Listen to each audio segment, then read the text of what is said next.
8절까지 말씀입니다.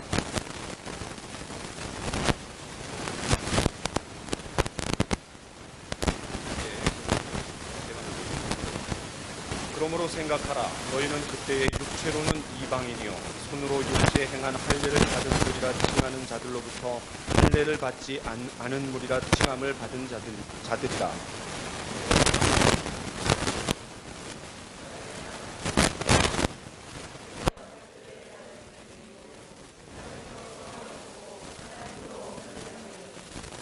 이제는 전에 멀리 있던 너희가 그리스도 예수 안에서 그리스도의 피로 가까워졌느니라.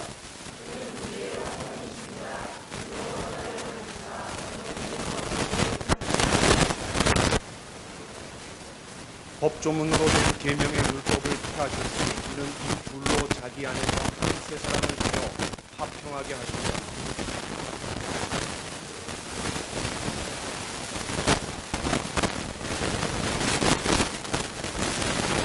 또 오셔서 먼데 있는 너희에게 평안을 전하시고 가까운 데 있는 자들에게 평안을 전하셨습니다.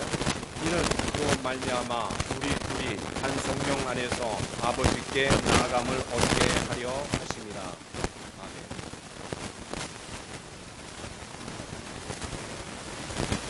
사랑하는 성도 여러분, 그동안 너무나 애쓰셨습니다. 수고 많으셨습니다. 지난 한 2주간 동안 5가정을 제가 만나면서 그들의 얘기를 듣고 같이 밥을 먹고 같이 기도하고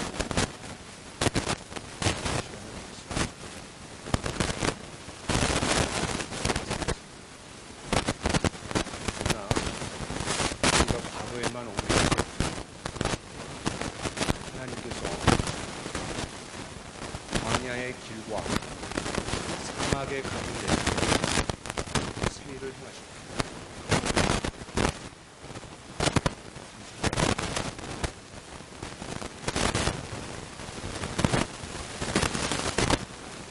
우리의 눈을 열어 주의 기이한 법을 보게 하여 주옵소서.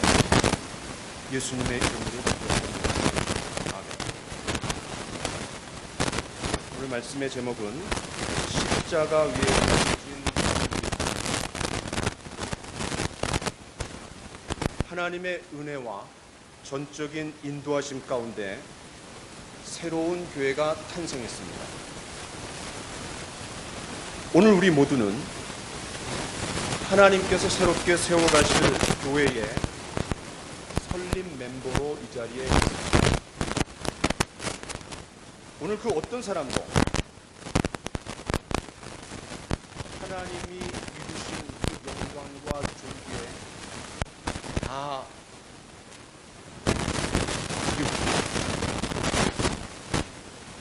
하나님만이 영광과 존귀를 받으십니다. 교회는 일주일에 한 번 정도 그러나 그 한 번이 일주일을 지게 교회라는 데가 참 묘한 거예요. 우리는 이것을 너무나 뼈저리게 경험했습니다. 왜 그렇습니까? 이 교회는 하나님께서 창세전에 예정하신 유일한 주님의 피값으로 사신 몸된 교회, 그리고 성령께서 보내시는 전입니다. 저와 여러분, 우리 모두는 하나님의 백성입니다.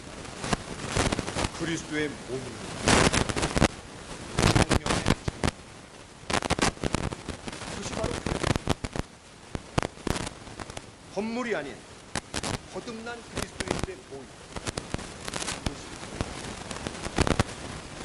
이처럼 교회는 삼위 하나님께서 직접 개입하셔서 이루어진 기관입니다. 저와 여러분들이 이 교회를 세우는 일에 초대받았고 하나님의 위대한 계획에 동참할 수 있는 놀라운 특권이 주어졌습니다. 얼마나 긴장되고 흥분되고 기대가 됩니다. 교회는 하나님의 꿈입니다. 온 세상을 복음화하는 전초기지입니다. 하나님 나라의 비밀병기입니다. 그렇기 때문에 이 교회는 세상의 유일한 소망입니다. 오늘 말씀을 통해서 우리 모두가 이 교회를 일구는 일에 초대받았다라는 것이 얼마나 놀랍고 큰 특권인가를 깊이 깨닫고 우리 마음에 감사가 넘치기를 간절히 축원합니다. 첫 번째는 우리입니다. 14절로 18절에 보면 둘이라는 단어가 4번 나옵니다. 한번 동그라미 한번 해보세요. 둘이라는 단어에다가 한번 동그라미 한번 해보세요. 14절, 15절, 16절, 18절 4번 나옵니다. 이 둘은 유대인과 이방인을 가리킵니다. 이 둘 사이의 관계를 잘 설명한 한 구절이 있습니다. 같이 한번 읽어볼까요? 시작. 태초부터 있는 생명의 말씀에 관하여는 우리가 들은 바요, 본 바요, 자세히 보고 우리의 만진 바라. 이 생명이, 이 영원한 생명을 우리가 보았고 증언하여 너희에게 전하노니 이는 아버지와 함께 계시다가 우리에게 나타내신 바 된 이시니라. 그렇습니다. 이 말씀에 보면 우리가 4번 나옵니다. 그리고 너희가 나옵니다. 이 말씀에 따르면 우리는 누굽니까?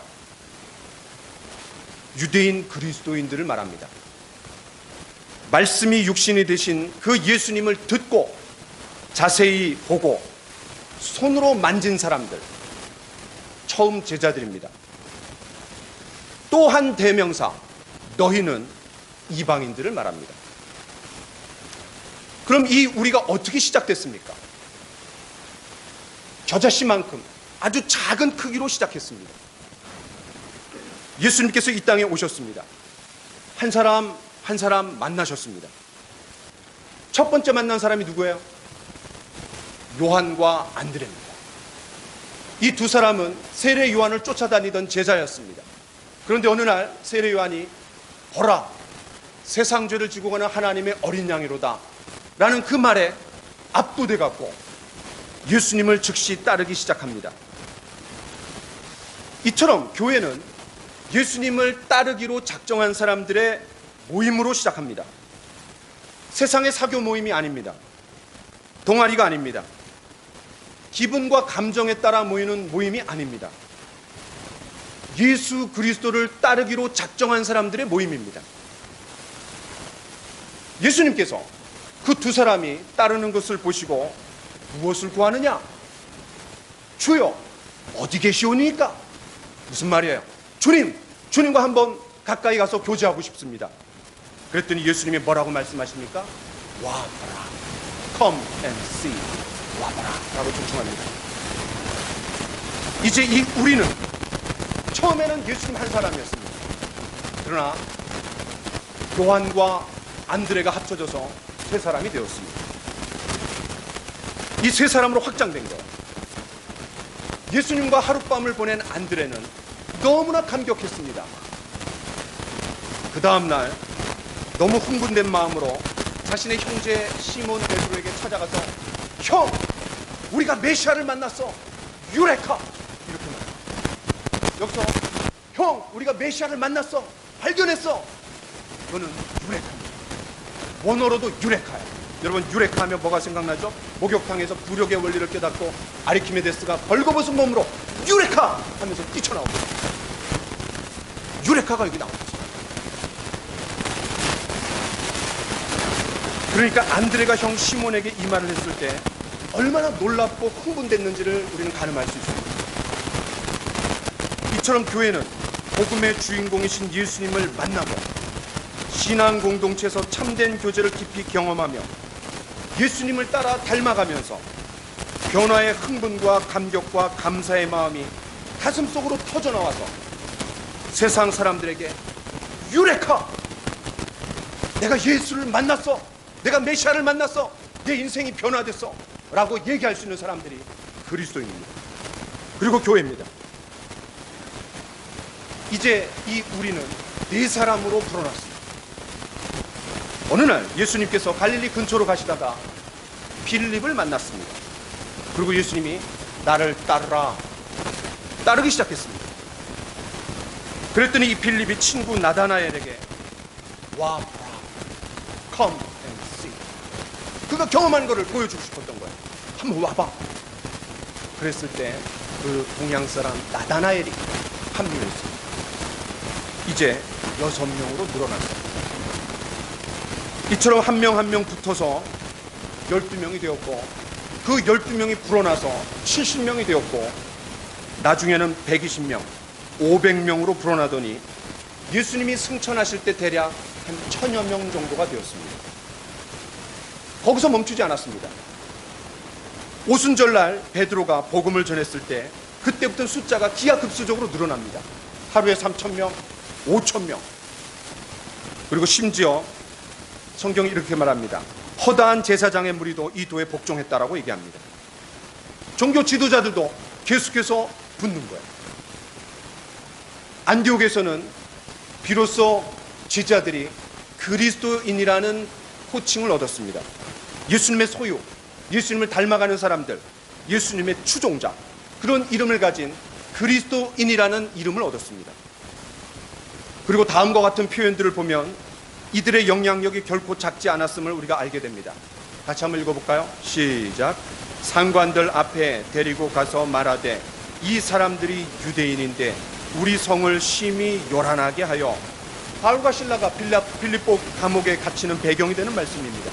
바울과 실라에 대해 뭐라고 평가합니까? 이 성을 심히 요란케 하는 사람들이다, 이렇게 평가를 하는 거예요. 심지어 더 놀라운 표현이 등장합니다. 같이 한번 읽어보겠습니다. 시작. 야손과 및 형제들을 끌고 읍장들 앞에 가서 소리질러 이르되 천하를 어지럽게 하던 이 사람들이 여기도 이르매, 한 성을 요란케 한 정도가 아니라 천하를 어지럽게 했다라는 거예요. 이게 교회고 이게 그리스도인입니다. 복음을 가진 영향력이고 파워입니다. 세상을 깜짝 놀라게 하는 거예요. 그게 교회입니다. 겨자씨만한 아주 작은 것이 점점 커져갔고, 이 우리는 거목이 되어가는 거예요. 불과 313년 만에 로마 제국이 기독교를 공인하기에 이릅니다. 그리고 얼마 후 국교화되었습니다. 복음은 누룩처럼 침투력과 전염성과 확장성을 가지고 퍼져나갑니다. 새롭게 시작하는 이 교회가 누룩처럼 세상을 복음의 바이러스로 전염시키게 되기를 간절히 축원합니다. 저와 여러분이 복음으로 세상을 요란케 하고 어지럽히는 그런 사람들이 되기를 간절히 축원합니다. 복음으로 다름의 삶을 보여서 이 세상을 깜짝 놀라게 하는 이 교회가 되기를 간절히 축원합니다. 두 번째는 너희입니다. 이 너희가 어떤 사람들인지 11절 12절에서 잘 얘기해 줍니다. 여러분 펜을 들고 한번 넘버링을 한번 해보세요. 자, 11절 12절 7가지가 등장하는데 첫 번째가 뭐예요? 이 너희의 특징, 이방인입니다. 두 번째는 할례를 받지 않은 무리, 세 번째는 그리스도 밖에 있었고, 네 번째는 이스라엘 밖에 있었고, 다섯 번째는 약속의 언약들에 대해서 외인이고, 여섯 번째는 세상에서 소망이 없고, 일곱 번째는 하나님도 없는 자, 그것이 바로 이방인입니다. 단순히 세 글자 이방인이 아니라 이 7가지에서 제외됐다. 이 7가지 특징을 가진 자들이 바로 너희입니다. 그런데 이 7가지는 단순한 7이 아닙니다. 14절에 뭐라고 했습니까? 원수된 것, 곧 중간에 막힌 담이라고 했습니다. 그래서 화면에 보시면 우리와 너희 사이에 7개의 담입니다. 그런데 이 담은 보통 담이 아닙니다. 무려 7중의 담, 7겹으로 겹겹이 쌓여진 담입니다. 이 7중의 담은 너무나 크고 너무나 넓고 너무나 높고 너무나 깊기 때문에 그 어떤 인간도, 그 어떤 인간의 능력으로도, 그 어떤 인간의 방법으로도 뛰어넘을 수가 없습니다. 동독과 서독을 갈랐던 베를린 장벽은 무너졌습니다. 또 남과 북을 가로지르는 철의 장막 DMZ, 그 철조망은 마음먹으면 뛰어넘을 수 있습니다. 그래서 우리가 귀순한 사람들의 이야기를 듣습니다. 그런데 유대인과 이방인을 가르는 이 7중의 담은 어느 누구도 뛰어넘을 수가 없습니다. 우리 쪽에서 너희 쪽으로 갈 수도 없고 너희 쪽에서 우리 쪽으로 올 수도 없습니다. 성경에서 7은 완전수입니다. 그러니까 어느 누구도 절대로 이 담을 무너뜨리고 반대쪽으로 갈 수 없다라는 거예요. 그럼 이제 이처럼 두터운 7중의 담이 무엇인지 조금 자세하게 한번 보도록 하겠습니다. 제일 첫 번째 장벽이 뭐예요? 이방인입니다. 여러분, 이방인이라는 말이 무슨 뜻입니까? 육체로는 이방인이요 라는 것은 하나님을 알지 못한다라는 거예요. 하나님은 창조주이시고 구속주이십니다. 그런 하나님을 모르는 사람을 이방인이라고 얘기하는 거예요. 이 이방인이 시작이 된 거는 하나님께서 아브라함을 부르시면서 그 아브라함 이외의 사람들이 다 이방인이 되는 겁니다. 창세기 12장부터. 그렇게 하나님을 모르기 때문에 자연스럽게 그들은 무엇을 섬깁니까? 우상을 섬길 수밖에 없는 겁니다. 그래서 이방인, 이거는 우상을 섬기는 자들이란 뜻이에요. 우상은 눈에 보이는 우상도 있고 눈에 보이지 않는 우상도 있습니다. 예를 들어서 명예를 우상으로 삼는 사람, 권력을 우상으로 삼는 사람, 이런 사람들이 장벽을 뛰어넘을 수 없습니다. 절대로. 두 번째 장벽은 무할례당입니다. 우리 성경에는 좀 길게 나왔어요. 손으로 육체 행한 할례를 받은 무리라 칭하는 자들로부터 할례를 받지 않은 무리라 칭함을 받는 자들이라. 한마디로 무할례당, 이렇게 얘기할 수 있습니다. 여기서 할례를 받은 사람들은 유대인입니다. 그런데 할례 받지 못한 이방인들을 향해서 유대인들은 뭐라고 그랬냐면, 아유, 저 할례 받지 못한 인간들, 이렇게 비난하고 괄세했어요. 한번 말씀을 보겠습니다. 제 첫 번째 말씀을 읽어볼까요? 시작. 이 할례 받지 않은 블레셋 사람이 누구이기에 살아계시는 하나님의 군대를 모욕하겠느냐. 다윗이 골리앗을 향해 이렇게 얘기한 거예요. 아유, 저 할례 받지 못한 인간들.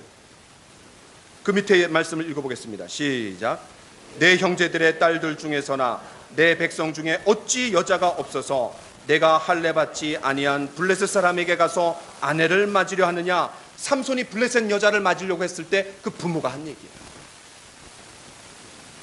할례와 안식일은 유대인의 자존심입니다. 여러분, 할례가 뭡니까? 창세기 17장에 나옵니다.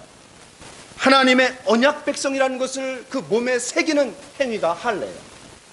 자꾸 하나님의 약속을 어기니까, 잊어버리니까 몸에다가 새겨놓은 거예요, 하나님이.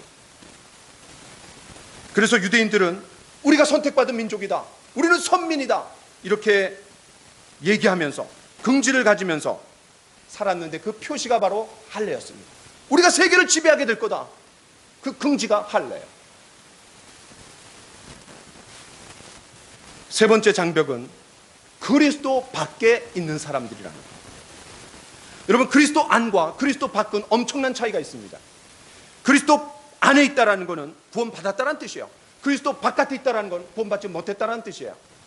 그리스도 밖에 있다라는 것은 하나님께서 인간들에게 주신 축복을 누리지 못한다라는 뜻이에요. 반대로 그리스도 안에 있다라는 것은 그리스도를 통해서 주신 많은 축복을 풍성히 누리며 산다라는 뜻입니다.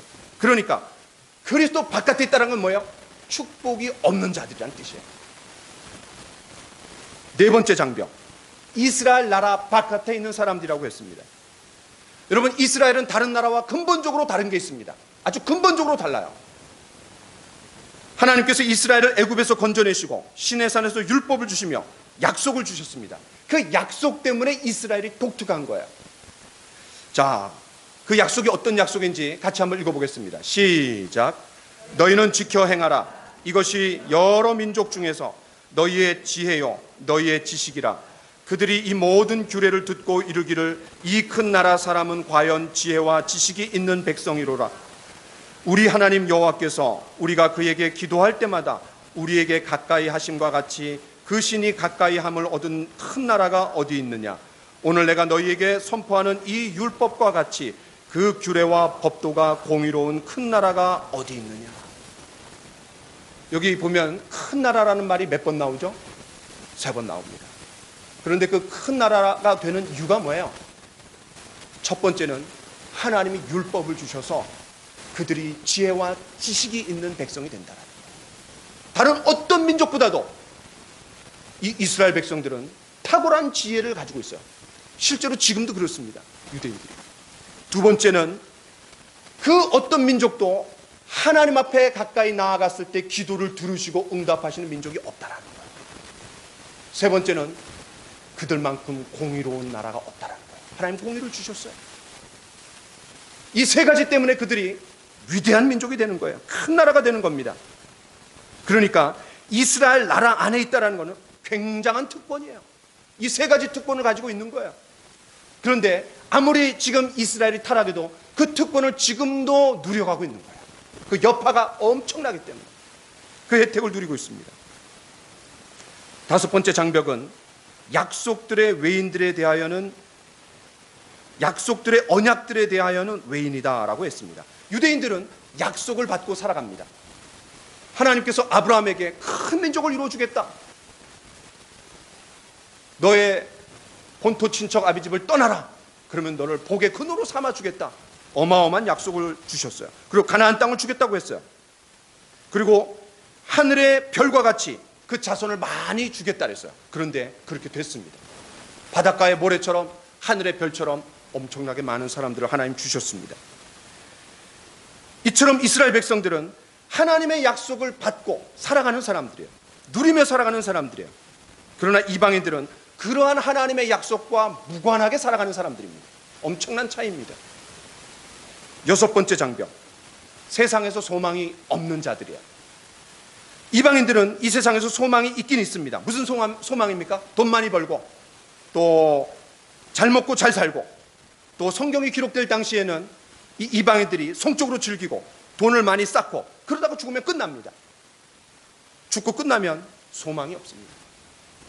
그러나 유대인들은 현세적인 소망은 물론이고 영원한 소망을, 하나님 나라를 소망하며 살아갑니다. 마지막 일곱 번째 장벽은 하나님도 없는 자라는 거예요. 하나님이 없다라는 게 뭐죠? 무신론자를 말합니다. 무신론자는 하나님 없이 내 주먹을 믿고 내 머리를 믿고 내 마음을 믿고 내 가슴을 믿고 내 방법을 주장하며 나를 주장하며 사는 사람들입니다. 이들은 결국 자신을 창조해 주신 하나님을 알지 못한 채 고아와 같은 삶을 사는 거예요. 이런 너희가 절대로 우리에게 넘어갈 수가 없습니다. 절대로 불가능합니다.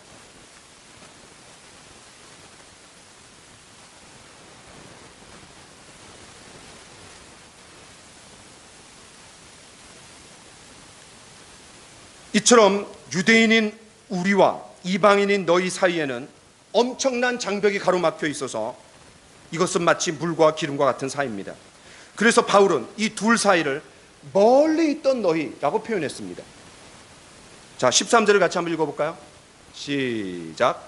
이제는 전에 멀리 있던 너희가 그리스도 예수 안에서 그리스도의 피로 가까워졌느니라.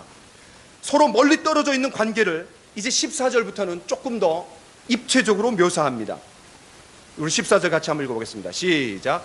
그는 우리의 화평이신지라 둘로 하나를 만드사 원수된 것 곧 중간에 막힌 담을 자기 육체로 하시고. 그렇습니다. 이 서로 멀리 떨어져 있는 것을 뭐라고 표현했냐면 원수된 것 곧 중간에 막힌 담이라고 표현했습니다. 15절에서는 그럼 왜 그렇게 이방인과 유대인들이 서로 원수처럼 지낼 수밖에 없는가의 이유를 설명합니다. 자, 우리 15절을 같이 한번 읽어봅시다. 시작. 법조문으로 된 계명의 율법을 폐하셨으니 이는 이 둘로 자기 안에서 한 세 사람을 지어 화평하게 하시고. 법조문으로 된 계명의 율법을 폐하셨다 그랬어요. 여러분, 율법 자체가 나쁜 게 아닙니다. 로마서에 보면은 율법은 선하고 의롭고 거룩하다 그랬어요. 그럼 왜 하나 되기 위해서 율법을 폐해야 합니까? 그 율법 안에 선민의식, 배타의식을 갖게 만드는 그런 법들이 있다라는 거예요. 대표적인 게 뭐냐? 할례예요. 그리고 음식법들이에요. 이런 것들이 유대인으로 하여금 아주 배타적인 마음을 갖게 만드는 거예요. 그런 법들이 없어져야 된다는 거예요. 그런 법들을 예수님께서 폐하신다라는 거예요.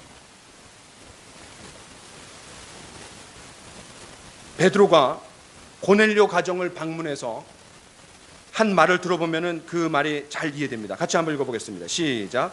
이르되 유대인으로서 이방인과 교제하며 가까이 하는 것이 위법인 줄을 너희도 알거니와. 법 자체로 금지된 거예요. 갈라디아서에서도 보면 바울이 면전에서 대사도인 베드로를 책망합니다. 왜 그래요? 처음에는 이방인들, 다시 말해서 무할례당들하고 식사를 했는데 갑자기 할례당들이 나오자 그냥 꺼려갖고 도망간 거예요. 그래갖고 그 앞에서 그냥 면전에서 책망을 했다라는 거예요. 그런데 이 뼛속 깊이 교회의 탑 리더였던 베드로조차도 무의식적으로 그냥 그렇게 행동한 거예요. 그 배타의식에 뼛속 깊이 자리 잡고 있는 거예요. 이 관계가 어떻게 해결될 수 있습니까? 어떻게 이 칠중의 담이 무너질 수 있습니까? 바울 사도의 말을 한번 들어봅시다. 13절. 그리스도 예수 안에서 그 피로 가까워졌다 그랬어요. 그 피로. 14절에서는 원수된 것, 곧 중간에 막힌 담을 자기 육체로 하시고, 자기 육체로 하셨다 그랬어요. 16절 같이 한번 읽어보겠습니다. 시작. 또 십자가로 이 둘을 한 몸으로 하나님과 화목하게 하려 하심이니라. 원수된 것을 십자가로 소멸하시고. 두 번이나 십자가가 강조됩니다. 이젠 직접적으로 얘기합니다. 그 피, 육체를 하시고. 그게 뭐라는 거예요? 결국 십자가에서 예수님 죽으심으로 말미암아 그 장벽을 다 깨셨다라는 거예요. 어떻게 이 너희가 일곱 장벽들을 뛰어넘어서 우리 안으로 들어올 수 있습니까? 그것은 십자가만이 그렇게 할 수 있는 거예요. 십자가 그 그늘 안에 내 소망이 있네. 십자가 그 그늘 아래 내 생명이 있네. 그렇습니다. 이 십자가 안에 소망이 있고 생명이 있습니다. 그런데 이 십자가는 단순히 유대인과 이방인들만이 아니라 저와 여러분들을 위한 겁니다. 같이 한번 말씀을 읽어보겠습니다. 시작. 그가 찔림은 우리의 허물 때문이요 그가 상함은 우리의 죄악 때문이라. 그가 징계를 받음으로 우리는 평화를 누리고 그가 채찍에 맞음으로 우리는 나음을 받았도다. 그렇습니다. 바로 저와 여러분들을 위한 거예요. 예수님께서 십자가에서 가시면류관을 쓰시고 피를 흘리셨습니다. 왜 그래요? 저와 여러분들이 머릿속으로 지은 죄 때문에 예수님께서 가시면류관을 쓰시고 피를 흘리신 거예요. 예수님께서 양손에 대못이 박혀서 피를 흘리셨어요. 왜 그렇습니까? 우리의 손으로 지은 죄들 때문에, 우리의 죄 때문에, 저와 여러분들의 죄 때문이에요. 예수님께서 양발에 못을 박히셨어요. 왜 그렇습니까? 우리가 발로 지은 죄들 때문에, 저와 여러분들이 발로 지은 죄들 때문에 예수님께서 십자가에서 피를 흘리셨어요. 예수님께서 허리에서 물과 피를 쏟으셨어요. 왜 그렇습니까? 우리의 마음으로 지은 죄들 때문에, 그 죄 때문에 예수님께서 십자가에 피를 흘리신 거예요. 머릿속으로, 손으로, 발로, 마음속으로 지은 죄들을 생각할 때 유대인과 이방인이 어디 있어요? 다 똑같은데. 모두가 하나님 앞에 죄인입니다. 하나같이 창조주 하나님을 등지고 살아온 원수들입니다.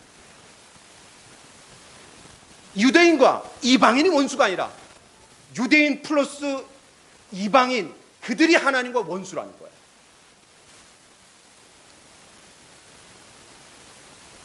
머리끝에서 발끝까지 온통 죄로 똘똘 뭉쳐있는 죄, 그 죄 그 자체가 저와 여러분들이었습니다. 그런데 십자가로, 그 흘리신 피로, 그 찢겨진 몸으로 이 칠중의 담을 다 무너뜨리셨다라는 거예요. 그렇기 때문에 바울 사도는 이렇게 고백할 수밖에 없습니다. 같이 한번 읽어봅시다. 시작. 유대인은 표적을 구하고 헬라인은 지혜를 찾으나 우리는 십자가에 못 박힌 그리스도를 전하니 유대인에게는 거리끼는 것이요 이방인에게는 미련한 것이로되 오직 부르심을 받은 자들에게는 유대인이나 헬라인이나 그리스도는 하나님의 능력이요 하나님의 지혜니라. 그렇습니다. 이 십자가는 절대로 하나 될 수 없는 유대인과 이방인을 하나로 만들었습니다. 이 십자가는 하나님의 지혜입니다. 이 십자가는 하나님의 사랑입니다. 이 십자가는 하나님의 능력입니다.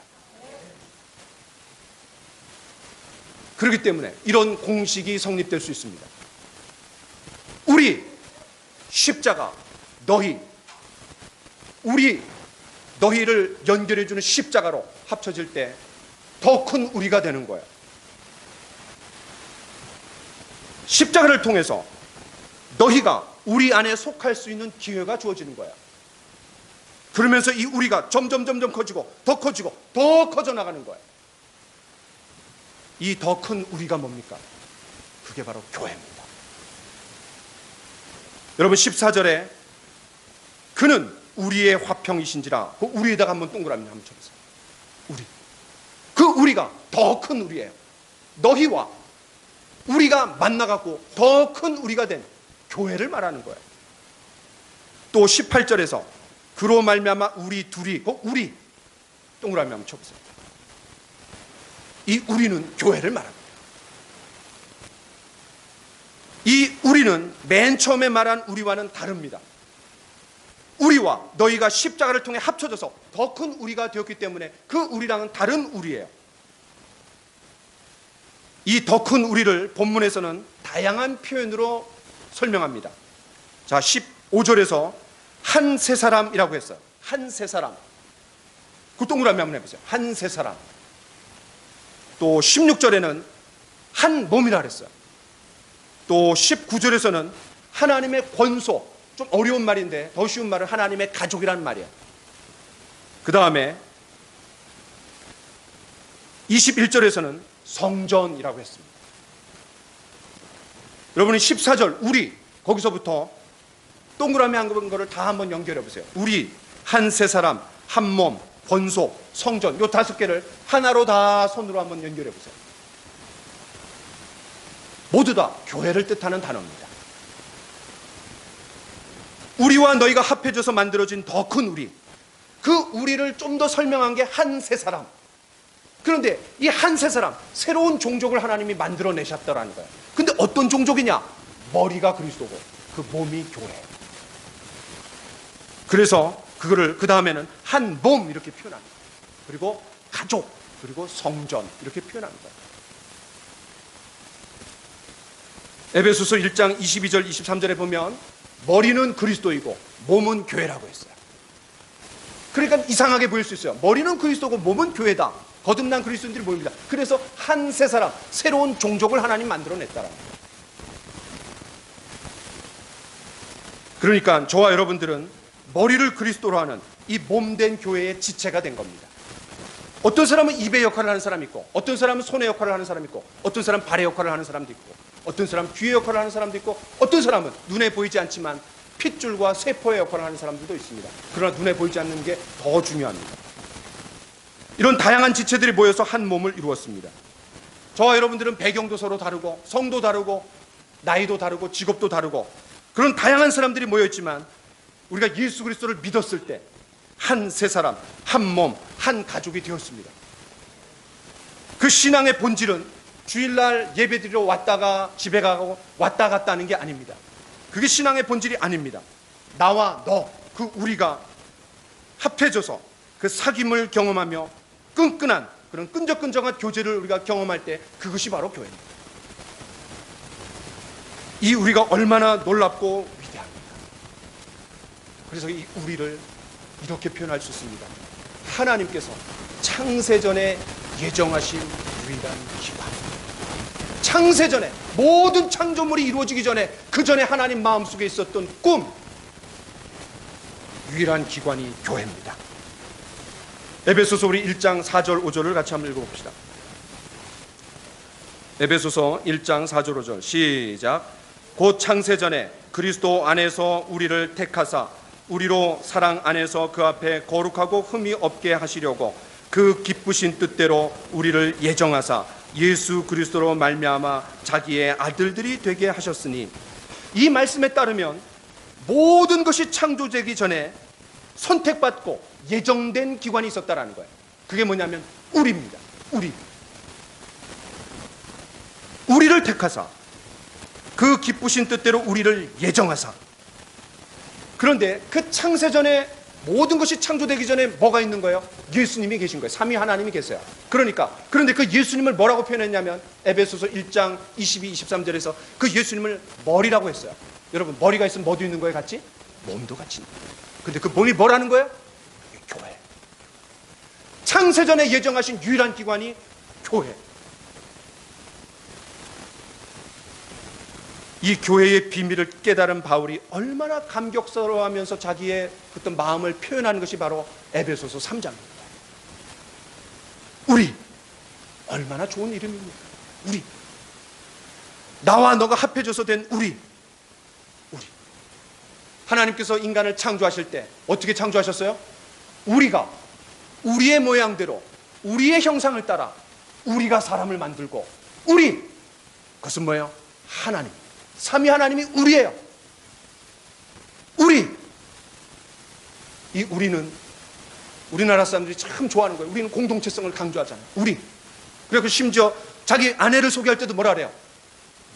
내 아내입니다 이렇게 얘기했는데, 우리 아내입니다. 무슨 우리 아내예요?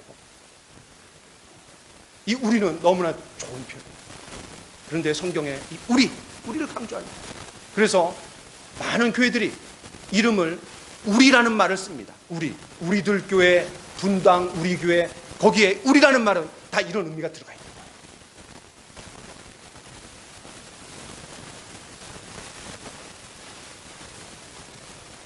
현재 우리는 서로 다른 나와 너가 만나서 우리가 되었습니다.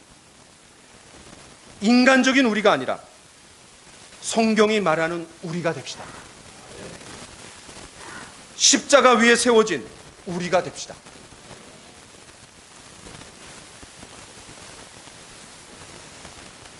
우리가 정말 우리를 경험했다라면 더 이상 우월감, 배타의식, 분리가 있어서는 안 됩니다.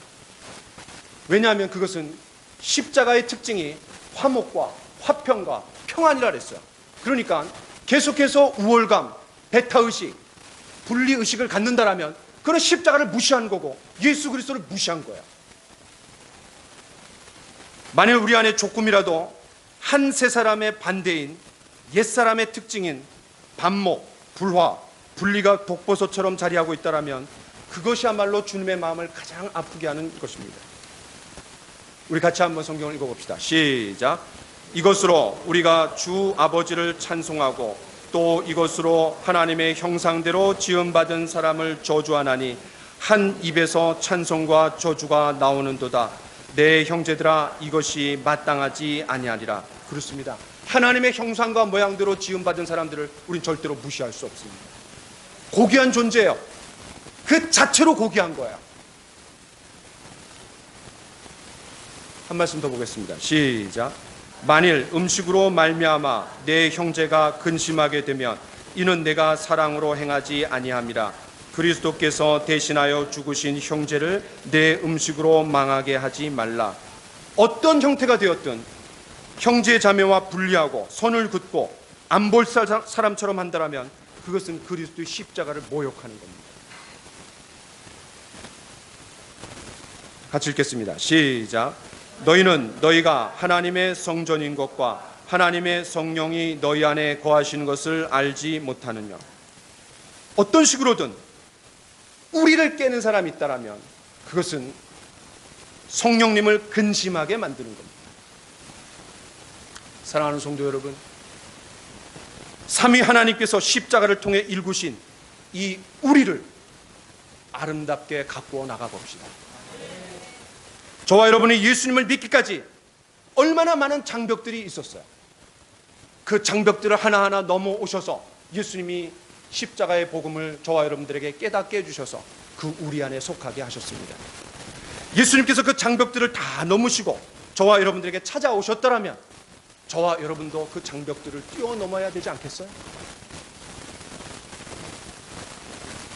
한 교회로 통합되기까지 우리는 장벽들이 있었습니다.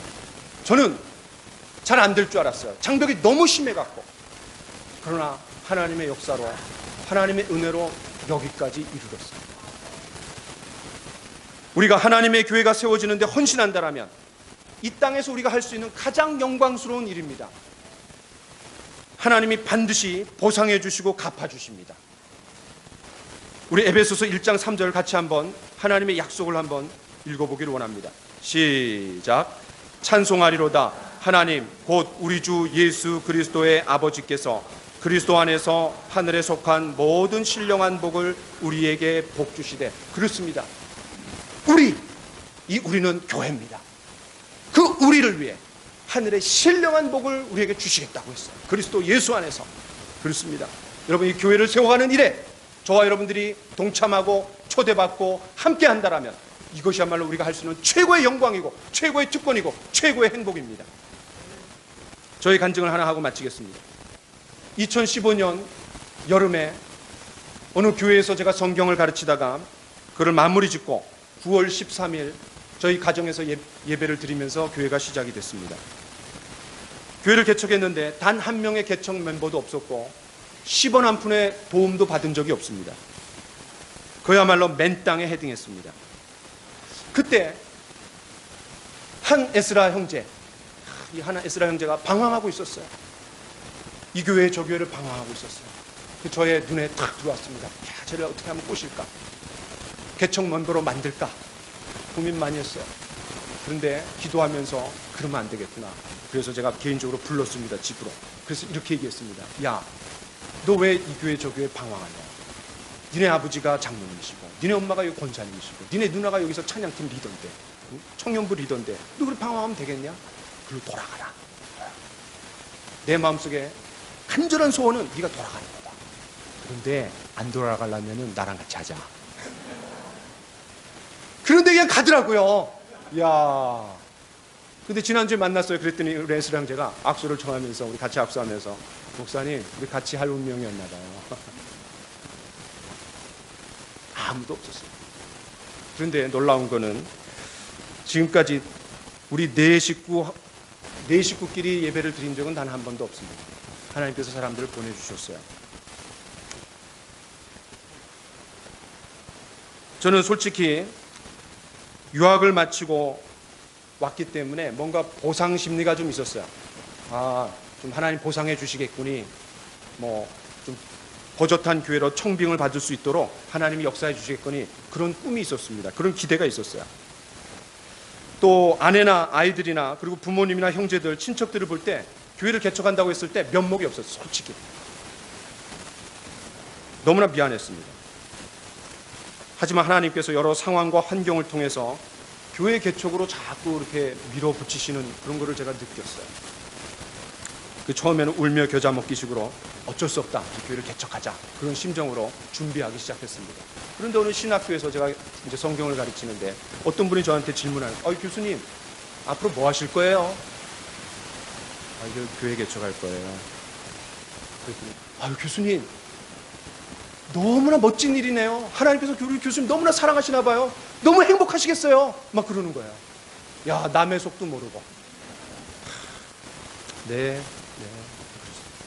그러던 어느 날 저희 집 근처에서 골목을 올라가는데 그때 이제 미국에서 교환 교수로 오신 분이 한 분 계세요. 보스턴에 계신 분인데 그분이 이제 좀 만났어요. 목사님 어떻게 지내세요? 저한테 물어보는 거예요. 그래서 뭐 이렇게 지냅니다. 앞으로 뭘 하려고 그래요? 교회를 개척하려고 그래요. 목사님 하나님께서 굉장히 사랑하시나 봐요. 너무 행복하시겠어요. 이야, 부러워요. 이야, 너무 쇼크를 먹었어요. 또 어떤 분을 만났어요. 또 똑같이 그래요. 아니 이게 한 번이 두 번이 되고 두 번이 세 번이 되니까 연거푸 되니까 제가 다시 한번 생각해 보게 되었어요. 야, 이게 왜 영광스러운 거고, 이게 왜 행복한 거고, 이게 왜 하나님이 나한테 축복을 많이 주신 건가 고민을 하기 시작했어요. 그러다가 이 에베소서 말씀을 그렇구나. 창세전에 예정하신 유일한 기관인 이 하나님의 교회, 주님의 핏값으로 사신 교회, 성령께서 역사하시는 교회, 이 교회를 일구는 일에 내가 초청받았다니, 이 교회가 세워지는 일에 내가 부름받았다니, 얼마나 값지고 행복하고 영광스러운 일인가. 제 마음이 관점이 완전히 달라요. 환경은 아무것도 달라진 게 없어요. 제 마음의 생각과 관점이 달라졌을 뿐입니다. 그래서 제가 아주 조심스럽게 제 아내에게 설득하려고, 왜냐하면 아내가 설득해주지, 마음을 동의해주지 않으면 교회를 할 수가 없어요. 그래서 제가 아내한테 여보 나한테 이런 일이 있었는데, 그러면서 막 설득을 했어요. 그래서 아내가 다 듣더니 여보 나는 이미 준비하고 있었어. 당신이 하나님께서 준비되기를 내가 기도했어. 나는 이미 미국에서부터 그렇게 생각했어. 야, 그래갖고 우리 둘이 그럼 다음 주부터 예배를 드린다. 그래서 시작된 게 2015년 9월 13일 예배를 드리게 됐어요.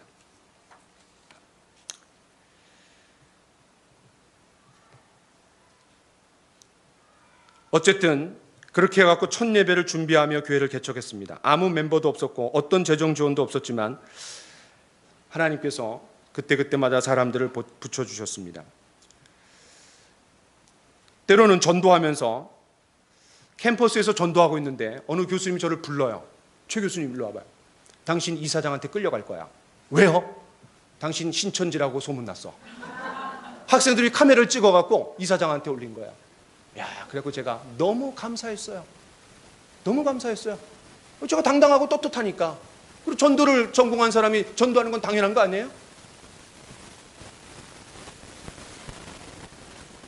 지난 2년 동안 교회를 개척해서 섬기면서 제가 분명하게 확신한 사실이 한 가지 있습니다. 하나님이 계시고 말씀이 있고 복음이 있고 훈련이 있으면 하나님 사람들 붙여줍니다. 사람들을 붙여준 것보다 더 놀라운 거는 그 왔던 사람들이 변화됩니다. 가정이 변화됩니다. 일터가 변화됩니다. 그들에게 행복이 있습니다. 그리고 교회에 대한 자신감이 있습니다. 그리고 사람들을 교회로 초청합니다. 제가 잘나서가 아니라 이 교회 안에 하나님이 계시고 말씀이 있고 복음이 있고 훈련이 있고 이 교회 안에 하나님이 역사하시는 거예요. 짧은 2년 동안 제가 경험한 거예요. 저는 사람들을 만날 때마다 이렇게 얘기합니다. 내가 당신을 특별하게 생각해서 하나님의 교회가 세워지는 일에 동참할 수 있는 내가 기회를 주겠다. 이거 아무나 기회를 주는 게 아닌데 당신 내가 굉장히 깊이 생각해갖고 특별한 은혜를 내가 부어주는 거다. 왜? 저한테도 하나님 그렇게 은혜를 주셨으니까. 성도가 한 명도 없었을 때 제가 이렇게 얘기했어요. 누구한테 얘기했냐면 김대영 전사님한테 그렇게 얘기했어요.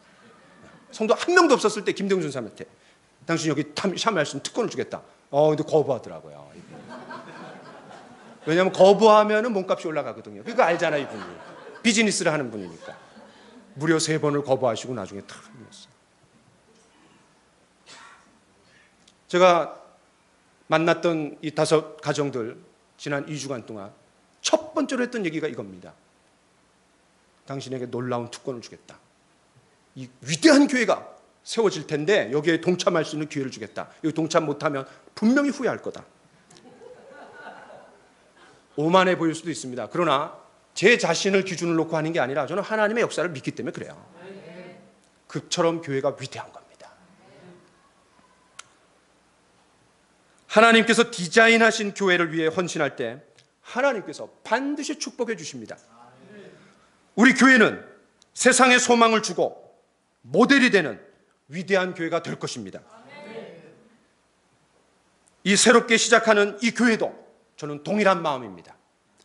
하나님께서 새로운 교회가 탄생하는 이 귀한 일에 저와 여러분들을 같은 출발선 안에 서게 하셨습니다. 여러분들이 여기 함께 동참한다면 틀림없이 하나님께서 놀라운 축복을 주시고 행복하고 멋진 소망이 열릴 겁니다. 보장합니다. 제가. 기도합시다. 우리 이 시간 기도하기 전에 우리 같이 한번 찬양 한번 했으면 좋겠습니다. 자, 우리 같이 한번 찬양하길 원하는데 하나 되게 하소서. 우리 같이 한번 찬양합시다. 우리 찬양팀 앞에 나와갖고 같이 찬양합시다.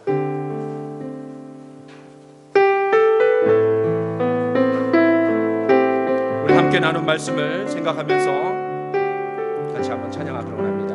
하나님께서는 우리의 만남을 하나님께서는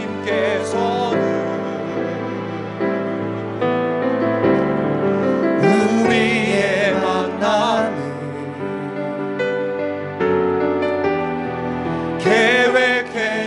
오셨네.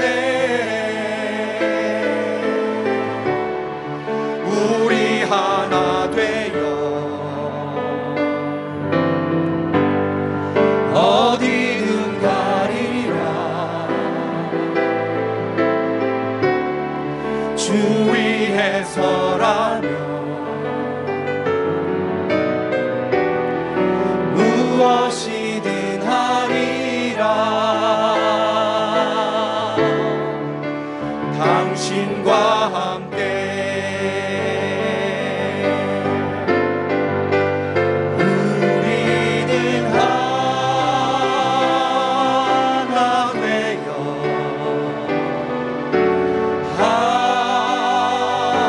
함께 걷네. 하늘 아버지 사랑 안에서 우리는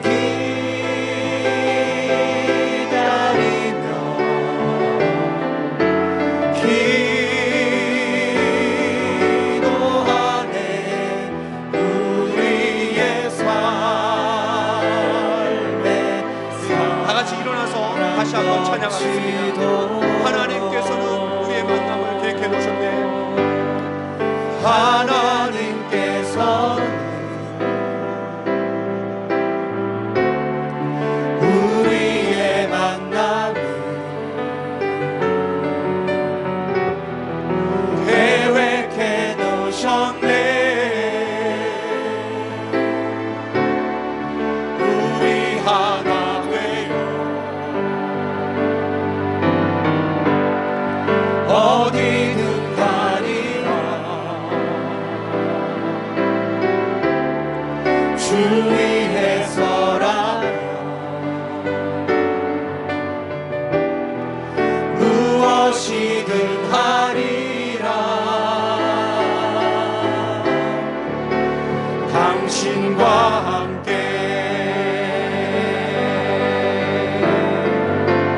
우리는 하나 되어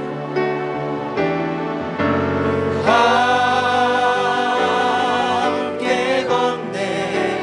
하늘 아버지 사랑 안에서 우리는 기다리며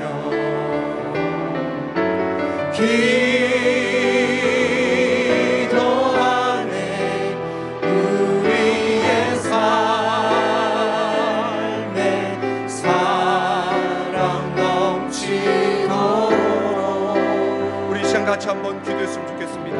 하나님, 이 우리가 만들어지는 이 거룩한 출발선에 우리가 섰습니다. 지난 과거를 주님께서 다 아십니다. 우리 가운데 찾아오셔서 우리를 만지시고 새롭게 하시고 한 새 사람으로 창조하여 주시옵소서. 우리 아픔을 이해하시고 공감하시고 다 들으시는 주님, 어루만져 주시고 그러나 과거에 매여 있지 않고 앞으로 나아갈 수 있는 우리가 될 수 있도록 인도하여 주시옵소서. 이 시간 같이 한번 기도하기를 원합니다. 같이 기도합시다. 오 하나님 아버지, 참으로 우리 귀한 성도님들 이곳에 불러 모아주시고 참으로 주님의 귀한 교회가 탄생하는 이 아름다운 자리에 우리 모두를 불러 모아주신 것을 감사합니다. 오 주님, 우리 가운데 주님께서 함께하여 주셨습니다. 주님, 우리 힘들고 어렵고 방황하고 상처받고 어려웠던 분들을 주님 찾아가 주시고 그분들의 마음을 어루만져 주시고 주님의 마음을 시원케 해드리는 귀한 분들 될 수 있도록 주님 도우시고 주님의 뜻을 이루어드리는 참으로 놀라운 교회들 될 수 있도록 주님 도와주시옵소서. 주님, 아프고 상한 마음들 주님께서 찾아가 주시고 주님의 은혜를 더하여 주셔서 주님의 귀한 역사를 이루는 놀라운 통로로 주님 사용하시고 주님 역사하여 주시옵소서. 오 주님, 우리의 십자가 앞에 세워진 우리 모두가 되기를 원합니다. 주님 도우시고 역사하여 주시옵소서. 우리 한 가지 더 기도합시다. 우리는 십자가 위에 세워진 교회입니다. 그리스도의 피로 가까워지게 했고 육체를 허시고 깨트리시고 우리를 하나 되게 하셨고 십자가로 우리를 하나 되게 하셨습니다. 우리의 마음과 관심과 시선이 십자가 앞에 머물기를 원합니다. 우리 안에 있었던 쓸데없는 자존심과 우월감과 배타의식과 분리의 마음이 있었더라면 주님 앞에 우리가 깊이 회개하고 그 십자가의 특징인 한 세 사람의 특징인 화평과 화목과 평안을 주님께서 우리에게 성령을 통하여 폭포수같이 부어달라고 이 시간 우리가 같이 한번 기도하기로 원합니다. 같이 기도합시다. 오 주님, 우리 모두가 십자가 앞에 우리의 시선과 마음을 고정하기를 원합니다. 주님, 주님께 나아가는 우리 모두를 주님께서 받으시고 그분이 먼데 있는 너희를 십자가의 피로, 그리스도의 피로 가깝게 해주셨다고 했습니다. 또 하나님 아버지 자기 육체를 허무시고 깨뜨리시며 우리를 하나 되게 하셨다고 했습니다. 주님, 십자가로 우리를 하나 되게 하셨다고 했습니다. 오 주님, 이 땅에 이 시간 주님 역사하여 주셔서 우리의 모든 성도들 한 사람 한 사람들이 십자가 앞에 세워지는 시간이 되기를 원합니다. 우리 앞에 놓여져 있는 이 과목을 잘 감당할 수 있도록 주님 도와주시고 하나님 불의의식과 배타의식과 또 하나님 아버지 우월감과 쓸데없는 자존심과 이런 모든 것들을 주님 앞에 내려놓고 주님 다시 한번 십자가 앞에 우리가 나아가기를 원합니다. 주님께서 역사하여 주시고 성령께서 역사하여 주셔서 한 성령으로 한 아버지 앞에 나가도록 해주셨다고 했는데 우리 모두가 참으로 주님 앞에 나아가는 우리 모두가 되기를 원합니다. 주님 역사하여 주시옵소서. 주님 우리 가운데 역사하여 주시옵소서. 하나 더 기도합시다.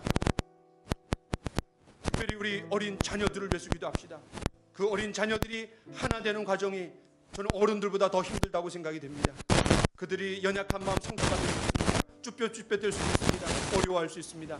그러나 주님의 놀라운 성령의 은혜 가운데 한 아버지께 나아갈 수 있는 권을 주셨다고 했듯이 그 어린 아이들이 또 청년들이 또 학생들이 잘 융화될 수 있도록 하나님의 은혜 가운데 잘 융화될 수 있도록 그리고 그것을 우리 먼저 어른들이 본을 보일 수 있도록 우리 특별히 어린 자녀들을 위해서 청년들을 위해서 학생들을 위해서 한번 기도하도록 하겠습니다. 기도합시다.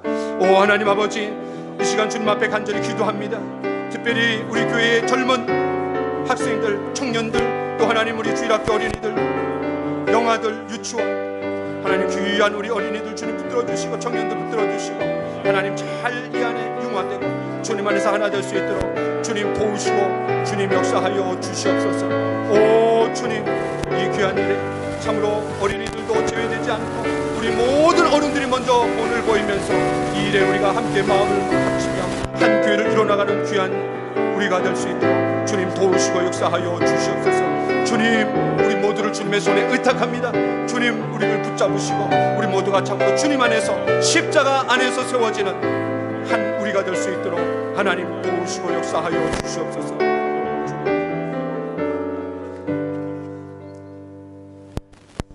너희와 우리가 십자가로 합해져서 더 큰 우리로 만들어주신 주님을 찬양합니다. 우리 가운데 주님 찾아오셔서 우리의 눈물을 닦아주시고 우리의 꿇은 무릎을 섰게 하시며 우리의 시선을 하늘을 바라보며 하늘의 소망을 두며 하나님께서 우리를 이끌어 가시는 것을 목도하며 걸어나가는 우리 모두가 될 수 있도록 인도하여 주옵소서. 감사를 드리며 예수님의 이름으로 기도하옵나이다. 아멘.